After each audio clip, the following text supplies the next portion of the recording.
Well, it's gonna come down to this. Yes, I'm gonna defend Critical Drinker slightly. So, Birdman has unleashed a massively great video on Critical Drinker, and for the most part, he got it right. I think he was very deadly accurate, but some spoilers ahead for Spider-Man and a few other films, including a lot of the MCU, so just be prepared for that. I'm not gonna spoil everything, but just a few major spoilers.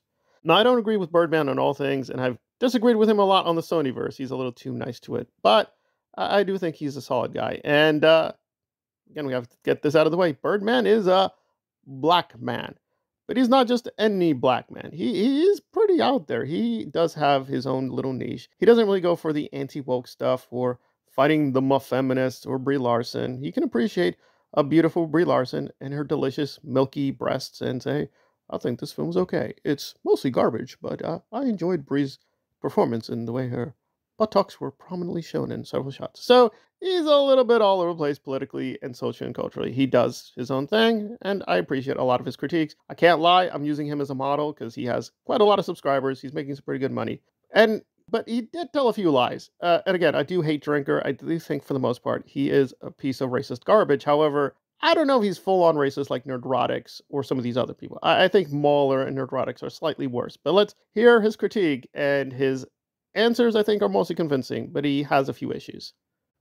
Peter Parker, like it's afraid the audience will somehow start rooting for him over Miles if he's shown to be too capable and confident. The first movie portrayed him as an aging, burned out loser who only redeems himself at the end, while the second film morphs him into a bumbling, hapless father in a pink bathrobe who for some reason keeps taking his baby along on life-threatening adventures despite having a perfectly capable mother at home to look after it. Is this some weird attempt to mock and belittle the Spider-Man that most people know and love, who incidentally just happens to be the only straight white man in the entire movie? I don't know, man, it just kind of leaves a sour taste in my mouth, that's all. The first thing you'll notice if you've seen that movie is that he's just blatantly incorrect. Peter B. Parker is not the only straight white male in the film. Right. So Drinker had a problem with the gay Spider-Man. He thinks the Peter Parker that was shown is gay because he was sad. It's the gay conspiracy to put in black Spider-Man because he's depressed or whatever. So I think Birdman was mostly right. He did point out something I missed, that, yeah, there are clearly heterosexual white men in the film. So not clear what you're saying. I think he was being too nice. I mean, is Drinker saying that Ben Reilly is gay? It was just a weird statement. He just assumed that there was a racial agenda because Spider-Man depressed. Has he read any of the Spider-Man comics? Yes, Spider-Man is a fun, silly character. He has a lot of quips. There are many issues he is sad. There are many issues where he is sad and broken down. I mean, did Drinker not see even the first film wherein Peter was pretty devastated when he lost Uncle Ben? I guess sad Spider-Man is okay when he's dating a white woman. But if there's a black kid in it, him being sad, that's very suspicious. Alrighty then. Alrighty then. There's no recovering from this one. Drinker went full bore, super racist. And oh look, Kong's been abducted from his homeland and taken across the ocean to America in chains. I mean, there's on-the-nose writing, and then there's next-level stuff like this. I wonder who you're supposed to sympathize with here. Yes, Drinker just called African slaves apes and tried to frame it as the screenwriters doing so. That, my children, is what we in the English-speaking world call projection. And like almost every observation this guy makes, it's hilariously wrong. They're not even taking Kong to America. They're going to Antarctica in this scene. Well, his main point is correct, that Drinker assumed, again, a racial agenda where I don't think there was. And he even got just things wrong, saying, oh, they're sending Kong to America. Oh, the message. Oh, the communist black gay people. They're coming after again, Pagodas. And it's like, bro, I will push back on Birdman in a few places. The main thing is that Drinker is racializing things that are not racial. I mean, yes and no. Now, I did not like Spider-Verse. I thought it was garbage. So I don't like Trans Gwen. I don't like the Black Spider guy. I don't, because I follow the comics very strictly. Birdman is more loose. He is more flexible. He is consistent there, saying, as long as the flexibility gets me a good story, I don't really care if they follow everything in the comics. And he does read a lot of comics. So 2 points for Birdman. He is an actual comic book reader. Okay, that's good. And two, he does lay out, I think, a better rule set than Drinker, who just gets upset when they change things from the comics or the novels with Tolkien or the MCU, but even when they wildly destroy the canon, he doesn't care as long as there's a beautiful white man who is very heroic. He's about to be the king and he has a big sword. Oh, yeah. Oh, yeah. Drinker really got himself in trouble with the Gina Carano issue, but I will leave that for another video. That is too massive a hypocrisy. However, I will push against, I think, some of Birdman's assumptions here. It is wrong to overly racialize something that is not racial in nature. However, race is a thing in cinema, so I think he's being a little deceptive and idealistic there, and I don't know why. This tweet from Star Wars Holocron. They are very obviously making the point that sometimes a show's first season isn't always where it finally ends up, with a couple examples including The Clone Wars and Breaking Bad.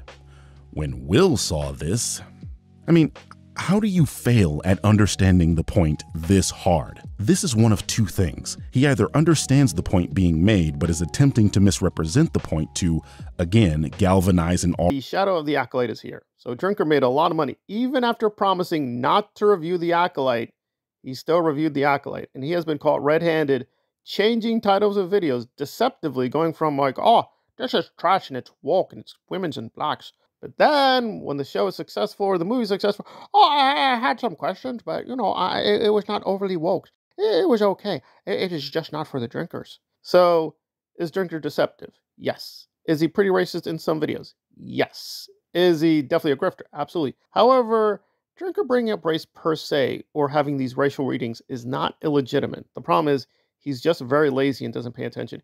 He makes assumptions about the worst case scenario and just goes with that, with little to no information. It even contradicts completely his own other videos, even what's in the film.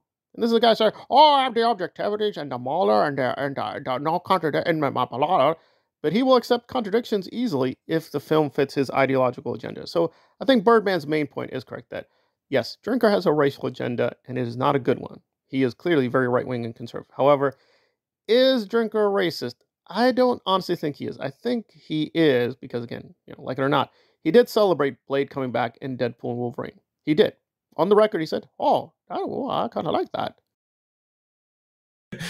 And yeah, like a couple of them, I looked at them and thought, like, you've kind of still got it when it came to the fight scenes and shit. Like, I'd be interested in seeing this older version of that character, you know? I was surprised myself how happy I was to see that person walk into a room. It was, and I was glad. So what is going on? Does Drinker have like a bro bias? If you're a good-looking, tough bro, it's okay if you're a black guy as long as you're a tough bro?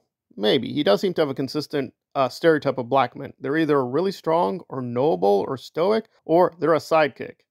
But them just doing things he doesn't like being a gay communist, that automatically makes it woke and stupid and evil.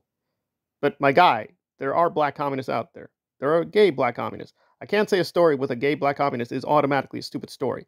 You got to give me more. So definitely he comes in with certain harsh racial biases, but I don't think he's like Nerdrotics or Mauler. I think those guys are hardcore racist. And Mauler's probably the worst one of them all because he likes to couch it in his objectivities or all that. But you will, if you pay attention, he will out himself. So I think their agenda is much more, frankly, fascist and racist.